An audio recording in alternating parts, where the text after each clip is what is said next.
चल रहे, पेपर चल रहे हैं। अच्छा पर जिन्ना चिर माहौल स्कूलों के विच इहो जिहा रहूगा, पढ़ाई का माहौल नहीं बनूगा जी। ਤੁਸੀਂ ਬਿਲਕੁਲ ਸਹੀ ਕਿਹਾ ਜੀ, ਬਟ ਸਭ ਤੱਕ ਇਨਫੋਰਮੇਸ਼ਨ ਜ਼ਰੂਰ ਪਹੁੰਚਣੀ ਚਾਹੀਦੀ ਹੈ ਕਿ ਉਹ ਕਿਹੜਾ ਸਕੂਲ ਹੈ ਤੇ ਕਿੱਥੋਂ ਦਾ ਸਕੂਲ ਹੈ। ਸਾਡੇ ਨਾਲ ਗੱਲ ਕਰਨ ਲਈ ਬਹੁਤ ਬਹੁਤ ਧੰਨਵਾਦ। ਸਾਡੇ ਨਾਲ ਇੱਕ ਹੋਰ ਕਾਲਰ ਜੁੜੇ ਨੇ। ਤੁਸੀਂ ਕਿੱਥੋਂ ਬੋਲ ਰਹੇ ਹੋ ਤੇ ਤੁਹਾਡਾ ਕੀ ਨਾਮ ਹੈ? परमजीत है जी मेरा नाम। हाँ जी, की कहोगे तुसी? मतलब मैडम ये है ना, जो प्राइवेट स्कूल ने वो ज्यादा बिजनेस तौर पे चलाए जा रहे ने। टीचर उन्होंने कच घर रखे होंगे ने, मतलब उन्होंने ये पता ही नहीं होंदा भी असि बच्चे नूं हैंडल किदां करिए। ਜਿਹੜੇ ਪਿੰਡਾਂ ਵਿੱਚ ਵੀ ਸਕੂਲ ਖੁੱਲੇ ਹੋਏ ਨੇ ਨਾ ਜੀ, ਮਤਲਬ ਉੱਥੇ ਵੀ ਟੀਚਰ ਨਹੀਂ ਹੁੰਦੇ, ਚਾਹੇ ਬੋਰਡ ਵੱਲੋਂ ਕਿਹਾ ਜਾਂਦਾ ਉਹਨਾਂ ਦੇ ਸਰਟੀਫਿਕੇਟ ਹੋਰ ਟੀਚਰਾਂ ਦੇ ਦਿਖਾਏ ਜਾਂਦੇ ਨੇ। ਟੀਚਰ ਉੱਥੇ ਮਤਲਬ ਇੰਨੇ ਕੁਆਲੀਫਾਈਡ ਨਹੀਂ ਰੱਖੇ ਜਾਂਦੇ ਜਿਹੜੇ ਬੱਚਿਆਂ ਨੂੰ ਵਧੀਆ ਢੰਗ ਨਾਲ ਹੈਂਡਲ ਕਰ ਸਕਣ। ਇਸ ਕਰਕੇ ਬੱਚਿਆਂ ਦਾ ਥੋੜਾ ਜ਼ਿਆਦਾ ਮਤਲਬ ਇਹ ਤੁਹਾਡੇ ਹਿਸਾਬ ਨਾਲ ਜਿਹੜਾ ਐਜੂਕੇਸ਼ਨ ਜਿਹੜਾ ਸਿਸਟਮ ਹੈਗਾ ਹੈ ਜਾਂ ਜਿਹੜਾ ਪੜ੍ਹਾਉਣ ਦਾ ਤਰੀਕਾ ਹੈ ਉਹ ਨਾ ਹੀ ਪ੍ਰਾਈਵੇਟ ਸਕੂਲ ਦੇ ਵਿੱਚ ਇੰਨਾ ਬਿਹਤਰ ਹੈ ਤੇ ਨਾ ਹੀ ਸਰਕਾਰੀ स्कूलों ਦੇ ਵਿੱਚ। जी, साथ गलबात करने बहुत बहुत धन्यवाद। यहाँ पर एक वक्त हो चला है छोटे से ब्रेक का। ब्रेक के बाद हमारी ये चर्चा जारी रहेगी।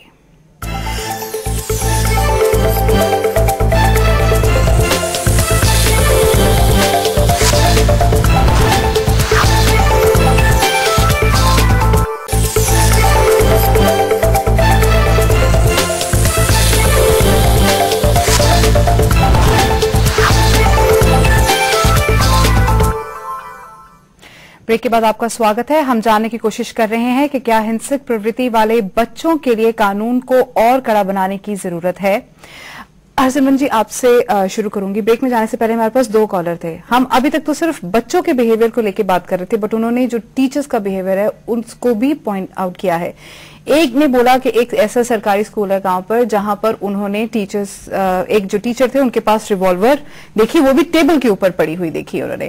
दूसरे जो कॉलर थे उन्होंने ये बोला कि जो प्राइवेट इंस्टीट्यूशन या प्राइवेट स्कूल्स हैं वो परफॉर्मेंस के चक्कर में और बेटर ग्रेड्स के चक्कर में भूल जाते हैं कि उनका जो असली जो स्टूडेंट्स के लिए जो उनका दायित्व है वो क्या है। दूसरी तरफ जो उन्होंने बात की, सरकारी स्कूल्स में टीचर्स ही इतने अच्छे वेल क्वालिफाइड टीचर्स नहीं होते हैं बच्चों के लिए, तो इसके ऊपर आप क्या कहेंगे?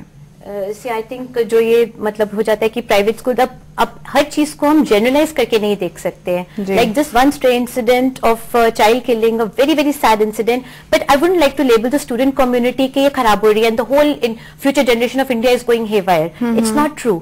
आई mean out of 1 billion may be 1 child went wrong.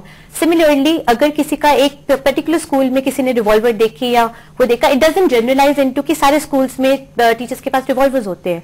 Similarly all private schools are not after like they are not money making machines and they are not businesses being run जहां पे बच्चों को बेदर्दी से उनसे मार्क्स के लिए वो करवाया जाता है। And not all schools are so badly equipped कि उनके पास टीचर्स अच्छे नहीं है।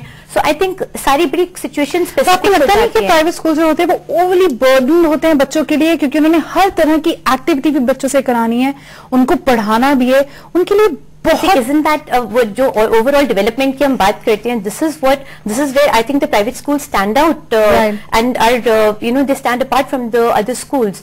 एंड जो हम सिर्फ एक एकेडमिक, जो आज की डेट में देखिए CBSE is turning to all these things. We want an overall development and continuous comprehensive valuation की जहां हम बातें करते हैं, वहां हम सिर्फ एक एकेडमिक ग्रेड्स के पीछे क्यों कहते हैं? I mean without pressure, overall development is so important. हमारे पास कॉलर्स हैं, हम उनसे बात करते हैं। जी, आप बताएंगे आप कहाँ से बोल रहे हैं और आपका क्या नाम है? दिलबाग सिंह, बहादुरगढ़, हरियाणा से। हाँ जी, क्या कहेंगे आप इस चर्चा के बारे में? जो अपने काउंसलर्स बैठे हैं जी, इनसे एक बात कहना चाहता हूँ। इनसे एक बात कहना चाहता हूँ। जी जी, कहिए। एजुकेशन में जो है 4 घटक माने जाते हैं। 4 आदमियों का रोल होता है, गवर्नमेंट, स्टूडेंट्स, पेरेंट्स और टीचर्स। जी, इनमें आपस में आप कोई तालमेल नहीं है।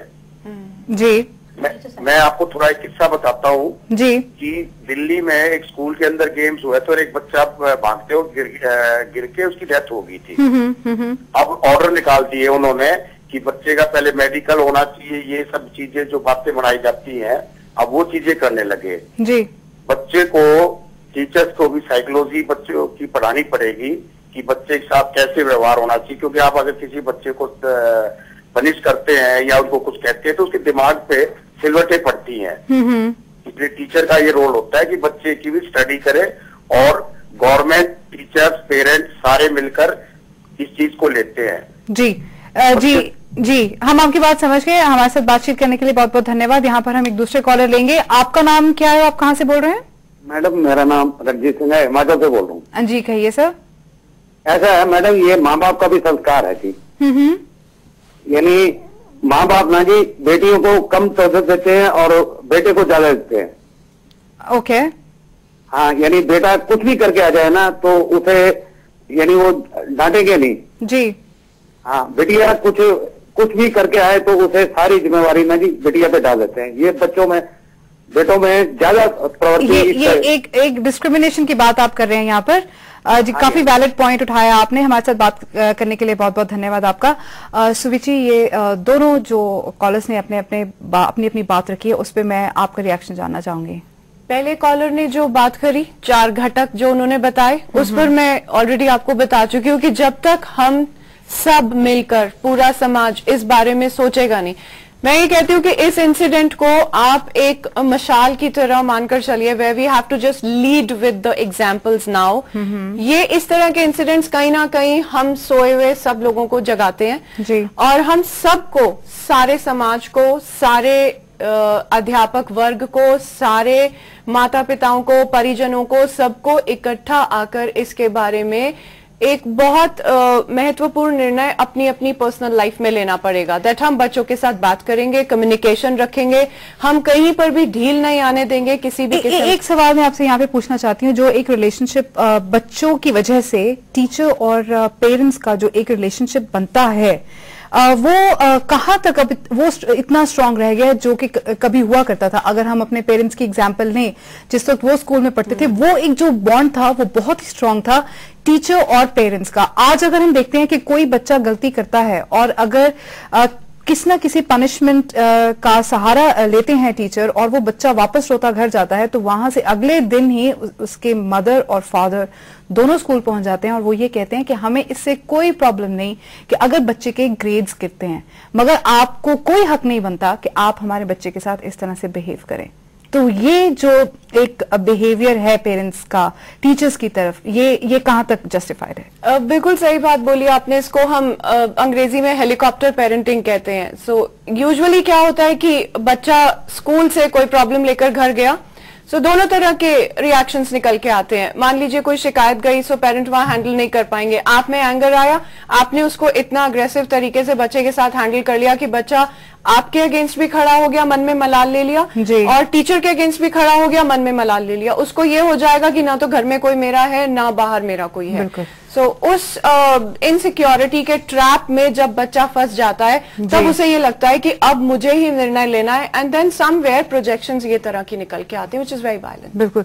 हरदयाल सिंह जी, एक डिस्क्रिमिनेशन की हम बात कर रहे हैं। एक दूसरे जो कॉलर है उन्होंने भी बात की कि पेरेंट्स भी जो है वो अपने बेटा और बेटी में फर्क रखते हैं, जहां उस चीज का भी कहीं ना कहीं बच्चों के दिमाग पर असर पड़ता है।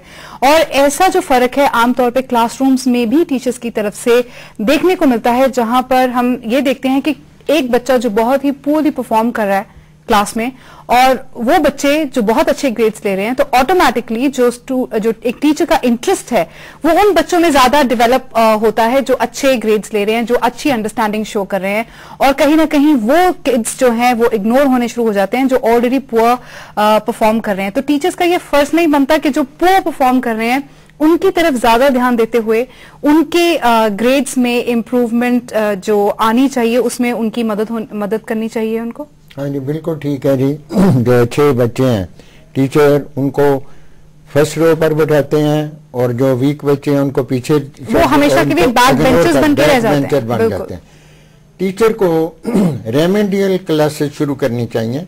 जो वीक बच्चे हैं उनको स्पेशल टाइम देकर उनको पर्सनली गाइड करें और उनको इनकरेज करें कि आप भी ये कुछ कर सकते हो। उनको मॉरली सपोर्ट करें, साइकोलॉजिकली उनको सपोर्ट करें, फिर वो बच्चे आगे बढ़ सकते हैं। इसी तरह पेरेंट्स का भी एटीट्यूड है, वो टीचर की तरफ बहुत अच्छा होना चाहिए। आज पेरेंट्स जो हैं टीचर की रिस्पेक्ट नहीं करते, इसी वजह से जो बच्चे हैं उनके भी जो दिमाग में ऐसी बातें डेवलप होती हैं। एक और चीज मैं आपसे यहाँ पे पूछना चाहूंगी, कुछ टीचर्स का जो बिहेवियर होता है बच्चों की तरफ वो ऐसा होता है कि अगर बच्चा क्लास में गलती करता है तो उसको पूरी क्लास के सामने कन्फ्रंट करने की कोशिश की जाती है या उसको असेंबली में अगले दिन मॉर्निंग असेंबली में बुलाकर पनिश किया जाता है। तो वो एक बहुत गहरा जो एक कहें आप एक घाव है जो बच्चे के अंदर मतलब छोड़ जाता है, उसकी साइकी पे छोड़ जाता है। इसको कैसे डील करना चाहिए? आजकल वाकया ये बिल्कुल ठीक है कि बच्चे जो है वो सेल्फ रिस्पेक्ट चाहते हैं। वो जमाना बदल गया कि बच्चों को आप डिसरिस्पेक्ट कर दें क्लास में। पुराने जमाने में बच्चों को उनके पेरेंट्स को भी गालियां टीचर दे देते थे। आज का बच्चा ये बर्दाश्त नहीं कर सकता कि उसकी रिस्पेक्ट को क्लास में अच्छा जाए। अगर बच्चे को कुछ बुरा कहना भी हो तो इंडिविजुअली बुलाकर टीचर को बड़े अच्छे ढंग से उनको समझाना चाहिए। लेकिन आज का जो टीचर है, रीजन ये है कि टीचर के पास टाइम बहुत थोड़ा है, बच्चे बहुत हैं क्लास में, 50 से 60 70 आई हैव सीन क्लासेस, वो भी सेक्शंस हैं, वो भी 70 बच्चे एक क्लास में, एक टीचर उनको पर्सनली अटेंड नहीं कर सकता। तो इसलिए काउंसलर की बड़ी जरूरत है स्कूलों में। ऐसे जो बच्चे हैं जहाँ कोई प्रॉब्लम चाइल्ड है वो काउंसलर के पास भेजे जाएं, काउंसलर उनको साइकोलॉजिकली इसी मुद्दे पे मैं वापस आती हूँ। हमारे साथ एक कॉलर जुड़े हैं। आप कहाँ से बोल रहे हैं? क्या नाम है आपका? हेलो। हाँ जी, मैं एडवोकेट गौरव अरोड़ा बोल रहा हूँ। हाँ जी, क्या कहना चाहेंगे आप? हाँ जी सर, मैम इसमें मैं ये कहना चाहता हूँ कि जो पेरेंट्स हैं वो ज्यादा रिस्पॉन्सिबल हैं इन चीजों के लिए। जो बच्चों का वायलेंट बिहेवियर आ रहा है उनमें पेरेंट्स ज्यादा रिस्पॉन्सिबल हैं, मेरी ओपिनियन है। वो आप कैसे कहेंगे इसको?